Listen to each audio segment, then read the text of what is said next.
ஓம் நமோ பகவதே வாசுதேவாய தன்வந்தரே அமிர்தகலசகஸ்தாய திரைலோகநாதாய ஸ்ரீ மகாவிஷ்ணவே நம. காலபுருஷனுக்கு 7வது ராசி துலாம் ராசி. இது சுக்கிர பகவானின் ஆட்சி பெற்ற ராசி. சனி பகவானின் உச்சம் பெற்ற ராசி நீதி ராசி.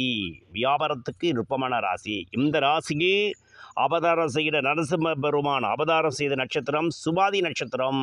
ராகு பகவானின் பணவசிய நட்சத்திரம் பெரும் தனமந்தலை உருவாக்கும் நட்சத்திரம்.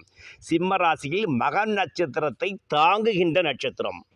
இந்த மக நட்சத்திரக்காரரும் இந்த சுபாதி நட்சத்திரம் இணைந்தால் வாழ்வில் வெற்றி பெறும் உறுதி. இப்படிப்பட்ட யோக நட்சத்திரக்காரர்கள் வாழ்க்கையில் பெரும் தனமந்தராயும் பெரும் குபேரராயும் பெரும் தொழிலதிபராய் பூமியில் வந்த வண்ணம் இருக்கின்றார்கள். ஆனால் சிலரின் வாழ்க்கையை கேலி கூத்தாகிய கடன் வழக்கு வம்பு கோர்ட்டு கேசர்களால் சிக்கி சின்னா பின்னமாகி சீர்கேடாகி வாழ்க்கையில் சிக்கி தவைக்கின்றனர். இவர்களை விதியை மாற்ற ஒரு சித்தர் இருக்கின்றார். அவர்தான் குதம்பை சித்தர். மாயவரத்தில் ஜீவஜமாதி அடைந்துள்ளார்.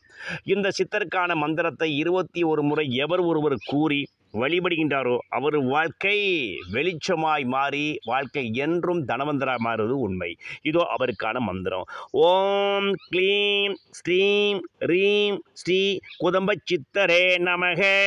ஓம் க்ளீம் ஸ்ரீம் ரீம் ஸ்ரீ குதம்பை சித்தரே நமக. இந்த வெற்றி திருமந்திரத்தை தினந்தோறும் இந்த சுபாதி நட்சத்திரக்காரர்கள் 21 முறை சொல்லி வெளியில் சென்று வாருங்க. வெற்றி பெற்று குபேரனாய் வருவது உண்மை உண்மை உண்மை.